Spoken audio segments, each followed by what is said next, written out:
You're listening to the Thom Hartmann Program. And greetings, my friends, patriots, lovers of democracy, truth, and justice, believers in peace, freedom, and the American way. Thom Hartmann here with you. We're broadcasting live today from the Radio Row at Health Action.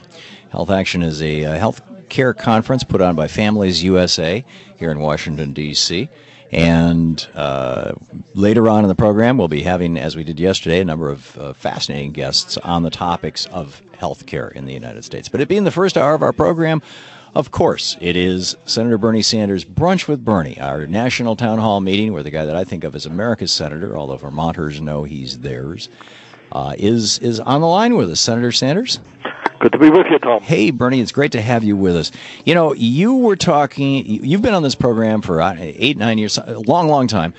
And from day one, you have been talking about inequality. And I understand that that's going to be a theme of President Obama's speech on Tuesday. It's like finally the Democratic Party is getting with the program? Yeah, I think so. I think we have made some progress. We've had in the last couple of years Occupy Wall Street doing a great job. Pope Francis has made the point that income and wealth inequality, not just in the United States, of course, but throughout the world, is a moral issue, and I agree with that. We are living in a period where, in the United States today, Tom, the top 1% owns 38% of the wealth of America, and what people are shocked to hear is that the bottom 60%, the majority of the people, own all of 2.3%. Wow. You got one family, the Walton family of Walmart, owning more wealth than the bottom 40% of the American people. Which means that's more wealth than the entire African-American population of this country. Yes, I would strongly suspect that's the case. That's one amazing. One family. And then in terms of income, wealth is what you accumulate over your lifetime.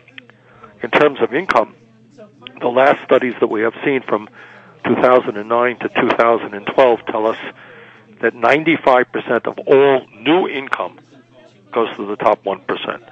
So most people, many people listening to the show, maybe they got a 1% increase, maybe they got 0, maybe they lost, their wages went down. So of all of the new income, all of the, if you like, wage increases, 95% in the last few years have gone to the top 1%. And you're living at a moment where wealth and income inequality in this country is worse than any time than 1928, just before the Great Depression. And obviously there are people who would argue, economists who would argue, that that was what precipitated the Great Depression, that so few had so much and so many had so little. And when so few have not enough money to spend, you don't create jobs and so forth and so on. So this issue of income and wealth inequality is a huge issue, and it touches on another huge issue. And that is getting back to Citizens United, and we're celebrating the fourth anniversary of that disastrous Supreme Court decision, which in the midst of all of this income and wealth inequality, what Citizens United said to the wealthiest people in this country, well, guess what? You know, you own the oil companies, you own the media, and now we give you an opportunity to own the United States government. And people like the Koch brothers, who, by the way, are the second wealthiest family in the country, somewhere around $75 billion, what they are now doing is spending huge amounts of money, trying to create an America that works for millionaires and billionaires. And they're working with other right-wing billionaires to do that. In the last election, the Koch brothers spent something like $400 million. There is reason to believe that they're going to be spending more in the future. And this is just a complete undermining of what democracy is about. It is extraordinarily frightening. They have an agenda which is way out of touch with where the American people are, but because of their wealth and because of their power, they can elect people to support that very minority perspective. And, you know, this is just a huge issue that we have got to deal with. Other issues that are out there that we're dealing with right now is this whole business of the NSA. My own view is when the NSA files virtually every phone call, the record of every phone call made in the United States of America, to me, that is a clear-cut violation of the Fourth Amendment of the Constitution. I don't think there's too much doubt about that. We've recently had the Privacy and Civil Liberties Oversight Board also made the point that they think that what is going on is unconstitutional. For those people living in Vermont or near Vermont, we're going to be doing a town meeting on February 1st, Saturday, February 1st at Montpelier City Hall, where we're going to have at 1 p.m., and we're going to have David Cole and Heidi Bogosian, two very strong civil liberties advocates, come, and we'll have a town meeting discussing where we are right now with regard to privacy rights and constitutional rights in this country. Tom, we have, just as chairman of the Veterans Committee, I have just introduced the most comprehensive, I think, sweeping veterans legislation introduced in several decades.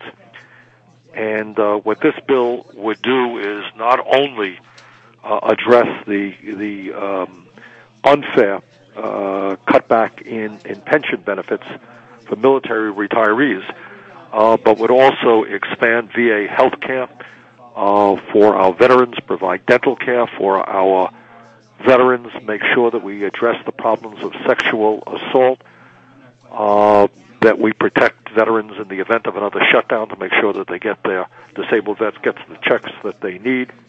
A whole lot of stuff in this bill, which I think is going to go a long way of past to providing support to men and women who put their lives on the line to defend us, and many of whom are struggling today.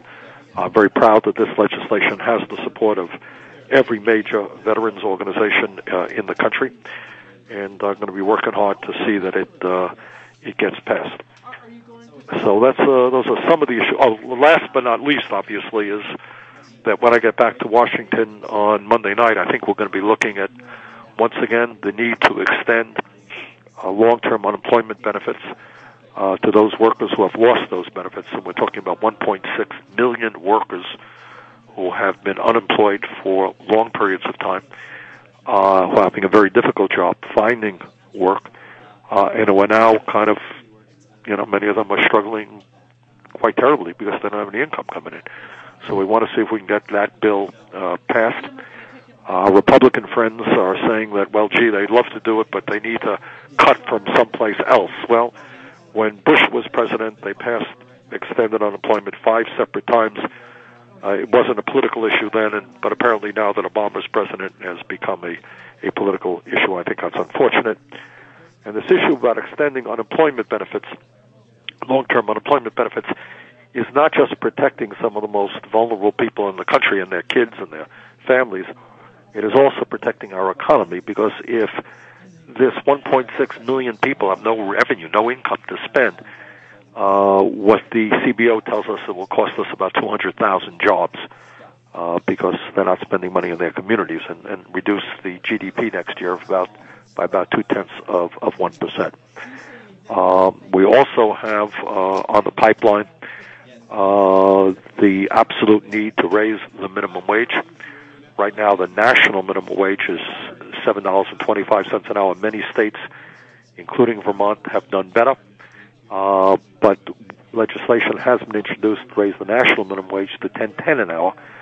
I think we can go higher than that, but $10.10 is a good start. And it means that what we don't want to see is somebody working 40 or 50 hours a week and still living in dire poverty.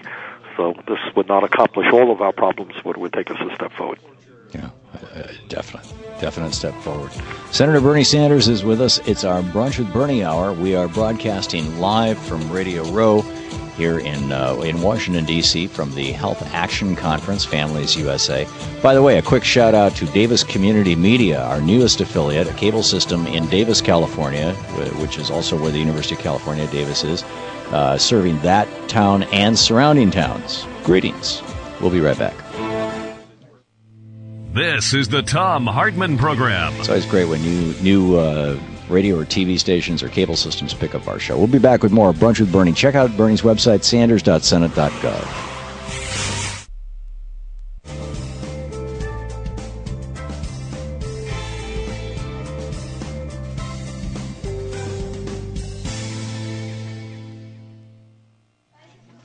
And welcome back. And Senator, you're still with us? I'm right here. Okay, pick up phone calls. Let's do it. Okay, Karen in Fort Washakie, Wyoming, watching Free Speech TV on the Dish Satellite Network. You are on the air with Senator Sanders. Thank you kindly, Senator Sanders. I appreciate your comments about equality, as the state motto for the state of Wyoming is the equality state. However, we have not been granted the expansion of Medicaid for probably 2 years. Certainly last year it was not afforded citizens of Wyoming, and again this year. I'm wondering your perception about Section 1 of Amendment 14, and how states can choose to support Medicaid expansion and other states force their citizens not to receive those benefits. Well, Karen, let me say, as you know, Wyoming is not the only state that has rejected that provision of the Affordable Care Act. It is literally hard for me to understand why, given the fact that the federal government is covering virtually all of the cost. And what Wyoming and other states are saying is, yeah, we got a whole lot of folks who have no health insurance at all. Yep, the federal government is going to provide Medicaid to them at no cost to the state, but we choose not to participate. And they say that at a time, Karen, when some 45,000 people every single year in this country die because they don't get to a doctor when they should, mostly because they don't have any health insurance. So I think that is incredibly callous and irresponsible.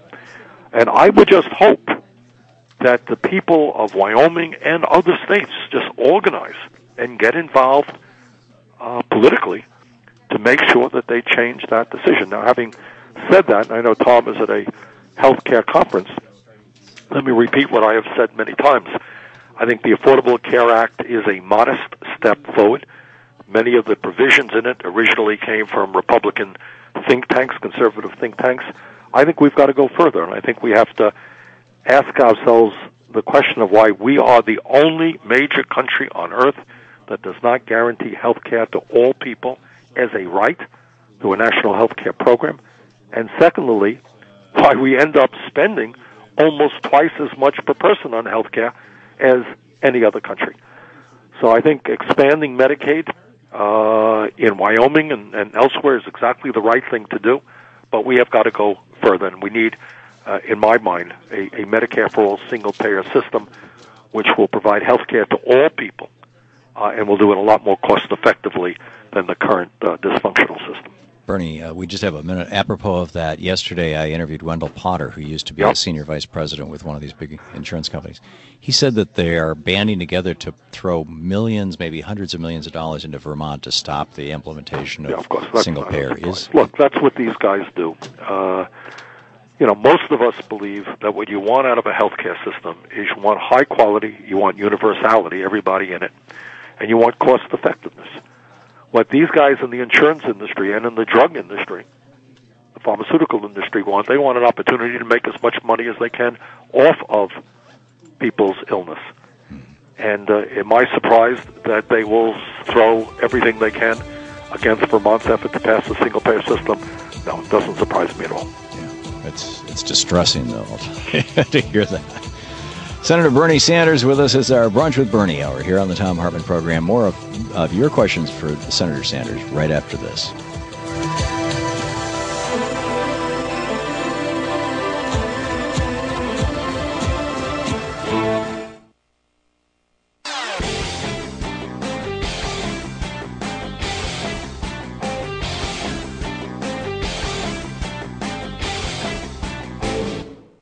This portion of the Thom Hartmann Program is underwritten in part by Carbonite.com, Stamps.com, and EdisonFactor.com.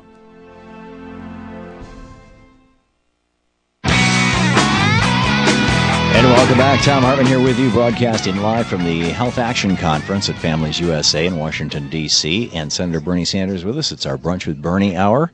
And let's start picking up some phone calls here. Ed in Sun City, West Arizona. Hey, Ed, you're on the air with Senator Sanders. Oh, hi, Tom. Hi, Senator Sanders. Thanks for taking my call. Real quick, I was just on the Internet looking at the 18-mile New Hampshire Rebellion Walk for the campaign for finance reform. And I guess we need 34 states to do anything, to change the Constitution. I was just wondering what Vermont is doing and what maybe we all could do to make this happen. Well, that's a great and important question. And the answer is that Vermont has already passed a resolution in support of a constitutional amendment to overturn Citizens United. As I understand it, we now have 15 other states in addition to Vermont have done the same, and we have some 500 local governments have passed resolutions that in one form or another denounce the Citizens United ruling. So I think we are seeing a strong grassroots movement, but we've got to go further. I would very much like to see the President of the United States come out strongly in support of a constitutional amendment. And then I'd like to see us organize all over the country around that. So to answer your question, we have made some progress, but Ed, we have got to go a lot further. As I indicated a moment ago, when you have folks like the Koch brothers and other billionaires prepared to spend unlimited amounts of money to buy politicians at the federal and state and local level, you have an absolute threat to American democracy. You have the makings of an oligarchy, a nation in which a handful of billionaires control the political and economic life of the nation. So we've got a lot of work to do, and I can't think of any issue that is more important than that. Because if you're concerned about the environment, if you're concerned about the economy, if you're concerned about global warming, if you're concerned about children's needs, you have to be concerned about campaign funding, and you have to be concerned about Citizens United.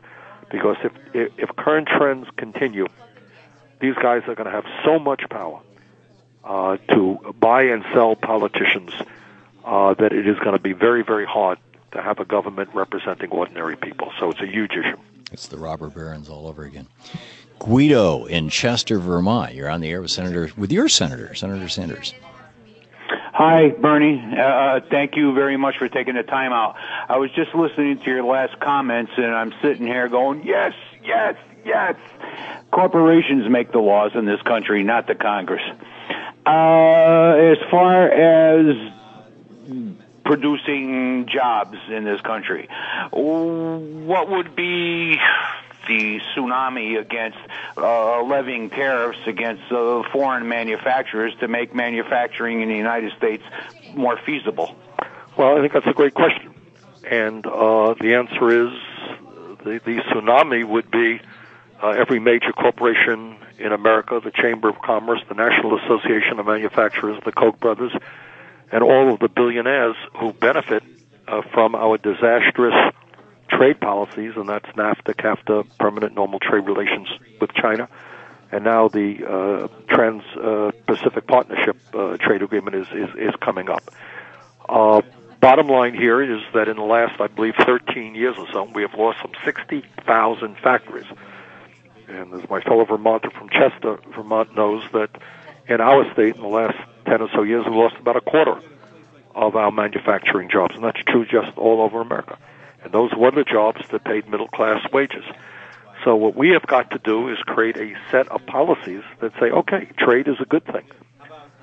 But the goal of trade is to increase jobs in America, to improve wages in America, and not to participate in a race to the bottom where our people are forced to compete against folks in Vietnam or Bangladesh or China who are earning, very, very low wages. So we need a new trade policy in America which results in companies rebuilding our manufacturing base here rather than shutting down plants and moving them abroad.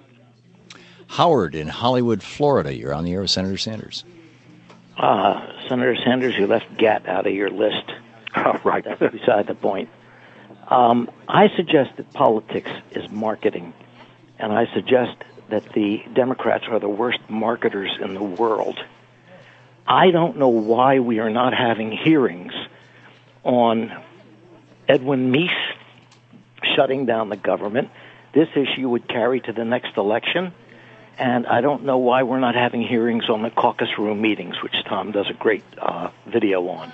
I think these two things give us the election, the next election, if they were promoted. And who do I have to go to lobby on having hearings on these two things? Well, it's a good start. You've gone to me, and I will spread your thoughts. I think you're right. I would say it's not just marketing. It is the mentality of many Democrats is really different than Republicans. Republicans are a lot more tough.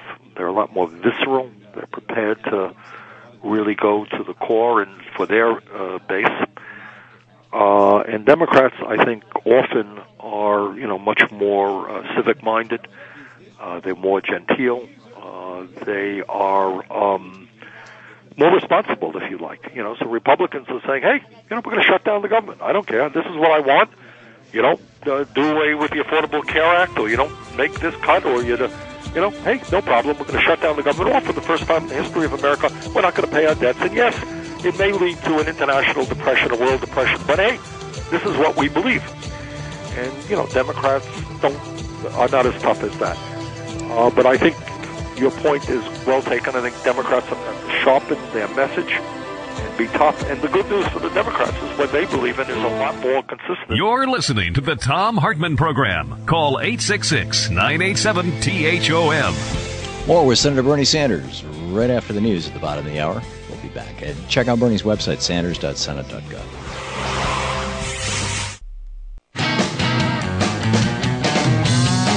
Welcome back. Thom Hartmann here with you, broadcasting live from the Health Action Conference put on by Families USA here on Capitol Hill in Washington, D.C. It's our first hour. It's Brunch with Bernie. Senator Bernie Sanders taking your calls. Senator, you're still with us? I am right here. Okay, great. Howard from Florida had called, and I think we got cut off before I made the last point that I wanted to. And he talked about the Democrats being weak in marketing and so forth. But here's the additional point. If you understand that the ideology of the Republican Party is an ideology which maybe has the support of 15 or 20% of the American people, because most people don't think we should give more tax breaks to the rich or large corporations. Most people do not believe that we should cut Social Security, Medicare, or Medicaid, or education, or wipe out the Environmental Protection Agency. That's not where most people are at. So Howard's point is a good point, that it is somewhat absurd that we're looking at a hotly contested November coming up as to who will control the Senate when you have one party that represents the interest of maybe the voters of maybe 15 or 20% of the people. Yeah. Well, yeah. And therefore they've got to play bully in order to get that kind of bizarre agenda through it. Well, they do, and they need billionaires behind them. But, it's very clear, I think, that Democrats, as Howard indicated, have not done a good job in exposing what right-wing extremism is about, because that is not a popular ideology, not with the Tea Party. You got a lot of these guys, for example, in the Tea Party. They're angry guys for a whole lot of reasons. But you know what? They don't think we should cut Social Security or Medicare or Medicaid because they benefit from those programs. And they don't think we should give more tax breaks to the wealthiest people in this country because they're not those people. So we got a lot of work in front of us in terms of educating the American people about what goes on and organizing people and getting them involved in the political process. Amen. Andrea in, push the button here a little harder. Andrea in Palm Springs, California, watching Free Speech TV on the Direct Yes, hello. I'm so gratified to be able to speak to both of you. This is regarding voter fraud and the whole campaign in that regard. Since the voter fraud block doesn't target the vote by mail situations, I always vote by mail myself. I believe there should be support for from them as well as every faction for a bill to require vote by mail exclusively, coast to coast, and it would eliminate the lines, poll workers, the voting machine shenanigans, and give 100% paper trail for all recounts. And Washington State has already instituted this, and I don't see how anyone could oppose this. Well, thank you, Andrea, and you make a good point, and I think, as you've indicated, the state of Washington has already moved in that direction. Other states are, in general, moving in that direction, especially those states who really want to see a large voter turnout, who believe that what democracy is about is doing everything that we can to get people to participate in the political process. On the other hand, what's very clear, there are a number of Republican conservative states where the goal of those governors and those legislatures is not to increase voter turnout, but to decrease voter turnout, to make it as hard as possible for poor people or old people who might vote against the Republicans to participate in the political process. So I think those states that are interested in expanding democratic rights are moving in that direction. But as you well know, Andrea, there are states that are moving in exactly the opposite direction. Joe in Minneapolis, you're on the air with Senator Sanders. Tom and Bernie, I just want to say big fan of both of you guys, what you represent, your ideology. I just had a quick question for Senator Sanders. I represent a member of an organization nationwide, the Campaign for Mass Party of Labor, masspartyoflabor.org, and I'm reminded of a Gore Vidal quote, which is that the United States essentially has one property party with two right wings. And another friend of mine has said, the Democratic Party is neither a party nor is it democratic. It's a fundraising organization. You've talked a lot about Citizens United, basically the state of electoral politics in the nation. And within the last electoral cycle, we've seen in Seattle with Kshama Sawant, an independent candidate. We've seen now the Chicago Teachers Union is talking about launching an electoral platform, and especially voters in Lorain County, Ohio, electing 24 independent Labor Party candidates in local elections in December out of 26 who ran. Now that's pretty spectacular in my estimation. Joe, your question? And the union electoral campaign. The question is, Senator Sanders, you've described yourself as a social democrat, a democratic socialist. What do you think about calling on the union leaders to form a political organization to fight for the working class of the United States of America against the two major parties? Well, Joe, the truth of the matter is these guys have been thinking about these issues and thinking about the possibility of moving in that direction for quite a while. I have heard Rich Trumka, the head of the AFL-CIO, and others just express enormous frustration at the inability of the Democrats to address the needs facing working families or unions in general. So they understand the issue. I mean, the other side of the issue is what they don't want to do is give the Party complete control of the United States Congress and give them the opportunity to literally change electoral law that will make it so much more difficult for working families to get any power whatsoever. But, I'm talking to you as somebody who has always been an independent, been outside of the two-party system. I caucus with the Democrats. Here in the state of Vermont, when I was mayor of Burlington, Vermont, we formed a third party or a third non-party party. And in our state capital now, I think we have the strongest third-party progressive representation of any place in the United States of America. So I think the idea of independent politics is absolutely a great idea. I think it has to be weighed in location after location to make sure that we don't give the Republicans a gift. But it's something that the people have got to be thinking about. Absolutely. Bernie, apropos of that, I was watching the news last night, and the Tea Party is giving a separate response to the State of the Union. So the Republicans have a party within their party, and so there's an official Republican response, and then there's going to be the official Mike Lee giving the official Tea Party response. They've been doing this for 3 years. Why can't the Progressive Caucus in the Democratic Party, maybe they need to come up with a brand and call it a party, but why isn't, what am I missing here? Well, you're not missing much. I mean, I think the Republicans will give, I think it's Mike Lee who gives the official response, and then other guys will do it through their own networks and their email list and so forth. But,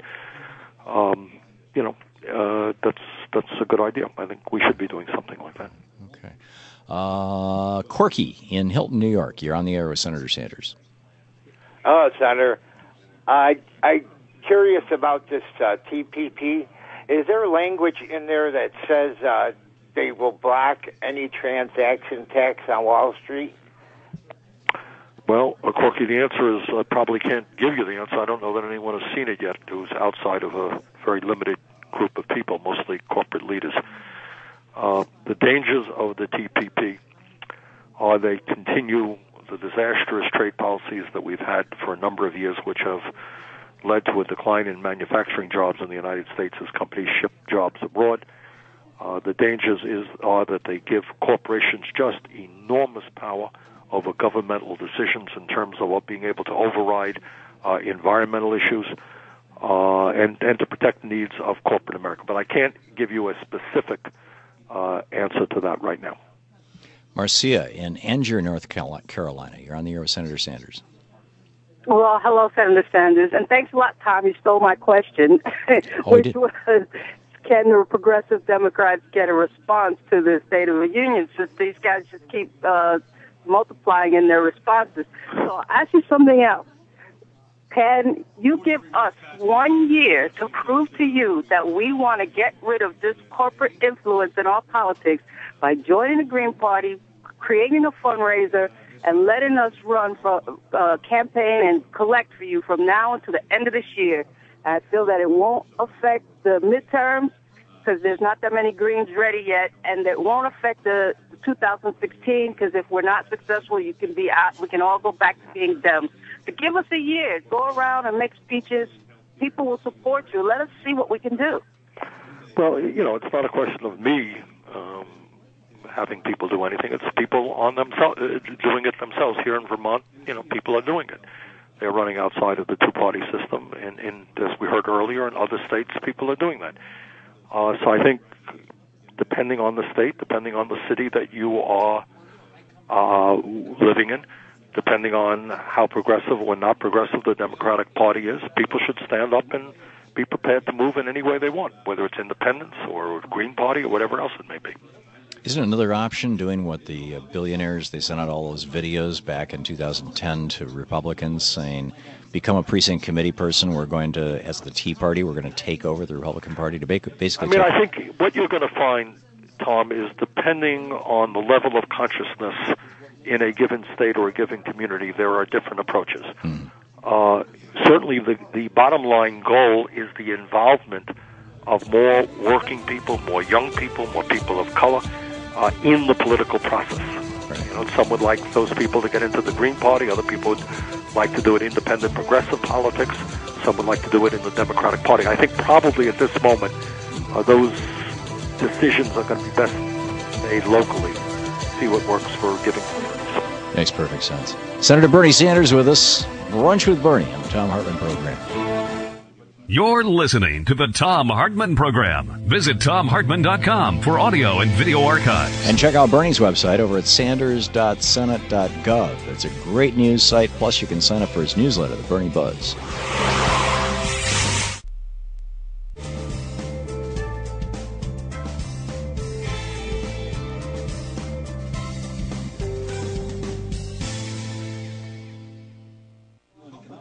Welcome back. And Richard in Great Meadows, New Jersey, watching Free Speech TV on Dish TV. You're on the air with Senator Sanders. Hello, Senator? Hello? Hello. I was wondering, is there some way to give a tax incentive or some incentive to companies who hire long-term unemployed and tie that to bringing back the unemployment benefits? Because right now, if you're unemployed for more than 6 months, they don't even look at your resume. And to be honest, this is a hard, cold winter. And to cut off unemployment benefits now is really kind of cruel. Richard, do you know people who are in that boat? Well, I lost my job 3 years ago, so I don't qualify. I know people who are just losing their unemployment benefits now. They're just at the 6-month limit, and that's pretty much where their state benefits are running out, and the emergency unemployment benefits would take over. And it's like 12 degrees out here. And these people, I know one fellow, he's been in a job for like 8 years. He just bought a house, and we all worked together. They closed the whole place. And we all lost our jobs. I was one of the first ones to go. These people just lost their jobs 6 months ago when they finally closed the doors. And these are people with graduate degrees. They're trying. Nobody wants to be on unemployment. And these people are just struggling, trying to get by and keep their house going if they have a house, and just trying to get by. And it's pretty cold out here. And if you can't keep the house going, what are you going to do? Richard, you're absolutely right. We're talking about 1.6 million Americans having lost their extended unemployment benefits. That number will grow as the year moves on. And right now here in Vermont, we've had many, many days where the temperature is below zero, and I know that's true in other parts of the country. So Richard's point, I think, is absolutely right. You have people who are hurting. They have no income coming in. We can't turn our backs on those people. It is just not right. And not to mention, as I said earlier, it's bad for the whole economy. So we're going to do our best. I think there'll be a vote Monday night. So once again, make the fight to see that we have that we're able to provide extended unemployment benefits. Bernie, I think we just have about a minute and a half until the next break. Is there? It seemed actually it's 1 minute. It seemed that the Democrats didn't demand that to be in the budget on the assumption that they could easily shame the Republicans into going. Well, I don't know that it was that, Tom. It's look. This is what we're dealing with. You're dealing with a House of Representatives run by right-wing extremists who, frankly, could care in most cases, probably not all, but in most cases, could care less about what Richard was just talking about. That there are people who have lost their job, can't find a job, are trying to stay warm in the winter, feed their kids. Many of my Republican colleagues are much more interested in giving tax breaks to billionaires. So it is tough, and I think the Democratic negotiators probably did the very best that they could do, which, among other things, included not cutting Social Security, Medicare, and Medicaid, which is exactly what the Republicans wanted. Yeah, that's and we're going to be back in that same situation a few weeks from now when we get to the debt ceiling. And Republicans are going to say, well, unless you do A, B, and C, make these draconian cuts, we're not going to pay our bills, and maybe we'll have a global depression. So, it's a never-ending struggle against some very right-wing folks. Senator Bernie Sanders, back with more of your questions for Bernie right after this.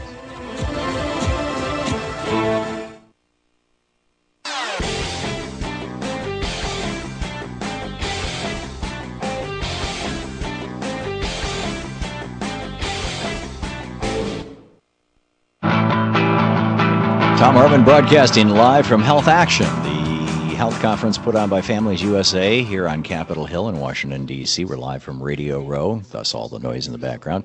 And Senator Bernie Sanders on the line with us. It's our first hour National Town Hall meeting, Brunch with Bernie. And Donna in Rohnert Park, California, watching on Free Speech TV. You're on the air with Senator Sanders. I was wondering what Bernie would think about Professor Richard Wolff and cooperatives and stuff as doing that instead of always messing with the Republicans. Are you talking, Donna, about promoting employee co-ops as an alternative to capitalism? Yeah. Okay. Yeah. Well, I think that is a great idea, and we have introduced legislation to kind of facilitate that, to make it easier for workers themselves to purchase and run the places in which they work. And we have some really good examples of that here in the state of Vermont, of worker co-ops, of ESOPs. I think Ohio is pretty strong in that area. I'm absolutely in favor of that for many, many reasons. I think clearly if a worker is part owner of the place where he or she is working, that company is not going to be shipped to China. Second of all, I think if you talk about democracy and the rights of people to have control over their lives, it means more, to my mind, than just voting every 2 years or every 4 years. It means having some say over your economic life, to being able to participate in decision-making that takes place in your company. And what these worker-owned companies end up doing is they involve people. They got a whole lot of ideas. People are invested. You see less absenteeism. People's morale is higher. So count me in, Donna, as somebody who's a strong supporter of that approach. Eugene, listening on Sirius Satellite Radio in Locust Grove, Virginia. You're on the air with Senator Sanders. Hello, Senator. My question has to do with using the commons and also perhaps the results from research done by NIST and NIH to provide a base income to the poor. Also, a question about the possibility of that high-frequency trade transaction tax and the implementation of that being used. Well, Eugene, there are a number of ideas out there in terms of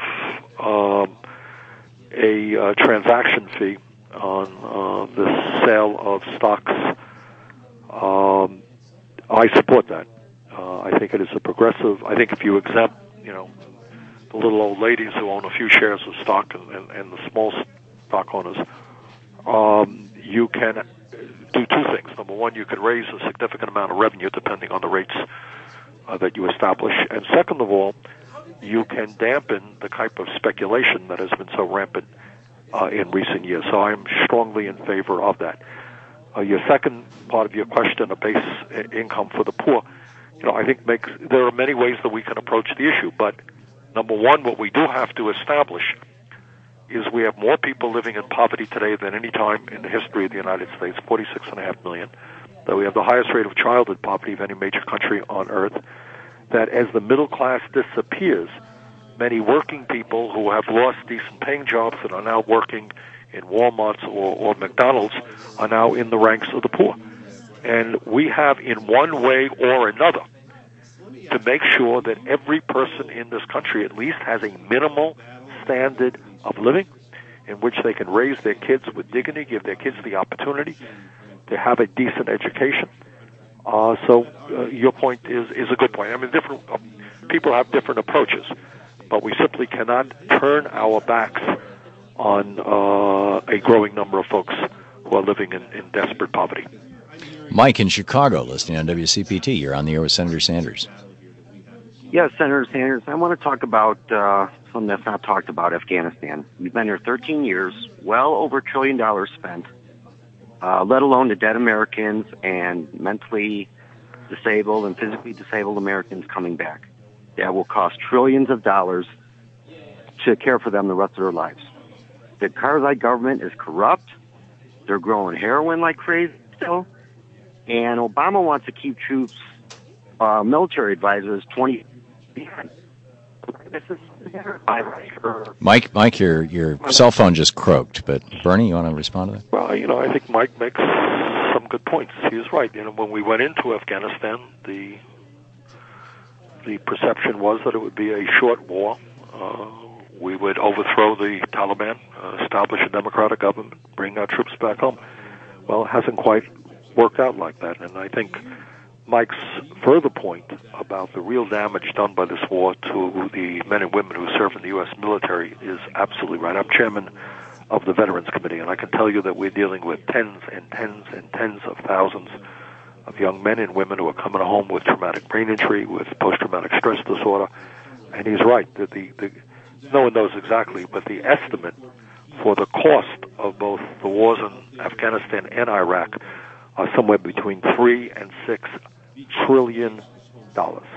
And when you look at why we ended up growing the deficit when Bush came into office, it's not only his tax breaks for the rich, but also the unpaid for wars in Iraq and Afghanistan. So, in my view, we should bring the troops home as soon as we possibly can. Bernie, the final minute. Your thoughts for the week? Well, I think, the bad news is that our country continues to struggle economically. We're seeing more wealth and power going to the people on top. But as one of our callers pointed out, we're also seeing signs of rebellion, signs of people all over the country standing up politically, organizing, electing people outside of the two-party system, or demanding that the Democrats become more progressive. And maybe I just want to conclude by having everybody understand that ideologically, these right-wing Republicans are way out of touch from where the American people are. And our job is to educate, to organize, to get people into the political process, and to make sure that the wealth and the energy of this country doesn't simply go to the people on top, but that we create a an approach by which every man, woman, and child in this country has at least a minimum standard of living. Brilliant. Senator, thanks so much for being with us. My pleasure. Always a pleasure.